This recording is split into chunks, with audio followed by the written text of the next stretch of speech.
Lionel মেসির আগমনে বদলে গেছে যুক্তরাষ্ট্রের মেজর সকার লিগ MLS। আর্জেন্টাইন মহাতারকার খেলা দেখতে এখন গোটা বিশ্বের নজর থাকে এই লিগে। মার্কিন সংবাদ মাধ্যম দ্য আটলান্টিক এর তথ্য অনুযায়ী ইন্টার মায়ামির সঙ্গে 2026 মৌসুম পর্যন্ত চুক্তি নবায়নের চূড়ান্ত পর্যায়ে রয়েছেন আর্জেন্টাইন মহাতারকা।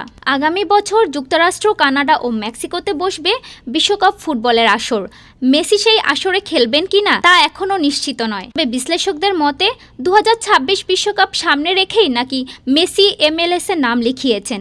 2023 সালের জুলাইয়ের ফ্রি এজেন্ট হিসেবে PSG থেকে মায়ামিতে যোগ দিয়েছিলেন মেসি, যে চুক্তি মেয়াদ চলতি বছরেই শেষ হবে। মার্কিন সংবাদ মাধ্যম নিউ ইয়র্ক টাইমস জানিয়েছে, মেসির সঙ্গে চুক্তি নবায়নের বিষয়ে অনেক দূর এগিয়েছে মায়ামি।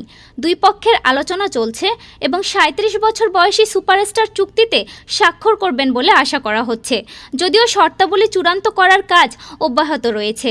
যদি সবকিছু পরিকল্পনা অনুযায়ী হয়, তাহলে ফ্লোরিডার ক্লাবটির সঙ্গে মেসি শীঘ্রই আনুষ্ঠানিকভাবে চুক্তি নবায়ন করবেন। প্রসঙ্গত, তৃতীয় MLS মৌসুমে দারুণ ছন্দে আছেন মেসি। 4 ম্যাচে করেছেন 3টি গোল, অ্যাসিস্ট করেছেন 2টিতে। তার দল ইন্টার মায়ামি বর্তমানে ইস্টার্ন কনফারেন্সের দ্বিতীয় স্থানে রয়েছে। ডেস্ক রিপোর্ট, আজ বার্তা, ঢাকা।